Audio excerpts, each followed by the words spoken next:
Bonjour, je m'appelle Claire Fleury et j'écris sur les fêtes. Alors j'écris sur internet, j'ai un blog qui s'appelle Partageons nos fêtes et je viens de publier le guide des fêtes réussies. Aujourd'hui, je vais vous présenter des manières de constituer des équipes.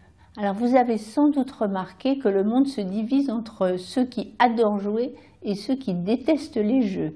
Alors moi, je fais partie de la première catégorie, bien entendu.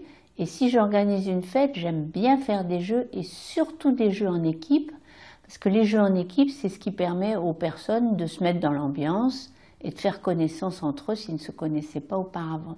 Pour constituer les équipes, il y a plusieurs manières de faire. Alors il y a une manière autoritaire, c'est vous qui décidez qui vous mettrez dans les équipes. Vous équilibrez vos groupes en fonction du sexe, de l'âge, des compétences. Vous y mettez des personnes qui ne connaissent pas les autres de manière à ce qu'ils fassent connaissance. Donc ça, c'est une manière autoritaire. Il y a aussi la possibilité de laisser les gens choisir leur coéquipier. Et il y a une troisième manière qui consiste à organiser dès l'entrée un jeu qui permettra de constituer des équipes.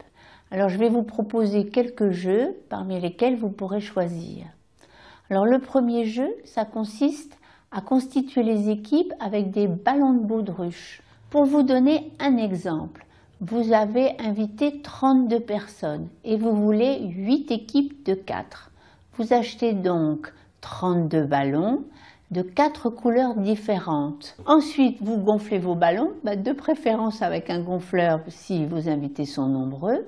Et puis, vous vous tournez le dos à l'assemblée, un petit peu comme une mariée avec son bouquet de mariée, et vous lancez vos ballons à l'arrière.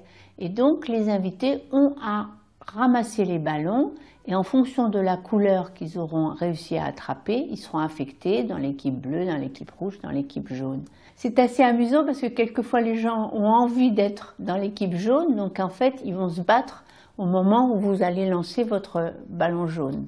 Une deuxième manière de constituer des équipes au hasard est d'utiliser des pages de magazine. Alors je vais vous montrer. Donc vous prenez une photo ou une page de magazine sur un carton un petit peu fort et vous en prenez autant que vous souhaitez d'équipes.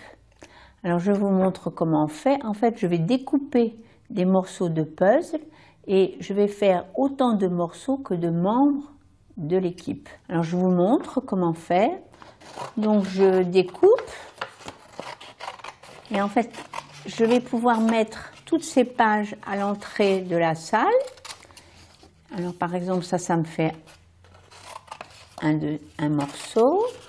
Je mettrai ces pages à l'entrée de la salle et les invités auront à retrouver dans toute l'assistance les 3 personnes qui permettront de compléter le puzzle.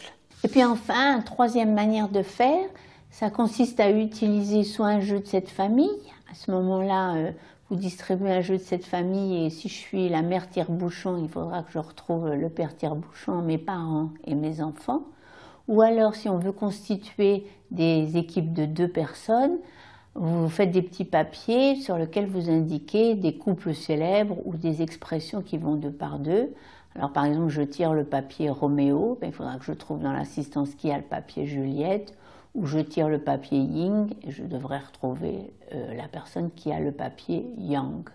Personnellement, j'aime beaucoup constituer mes équipes au hasard parce que premièrement, ça évite beaucoup de discussions avec les invités qui ne sont pas toujours dans les équipes qui voudraient être si vous vous mêlez de constituer vos équipes vous-même.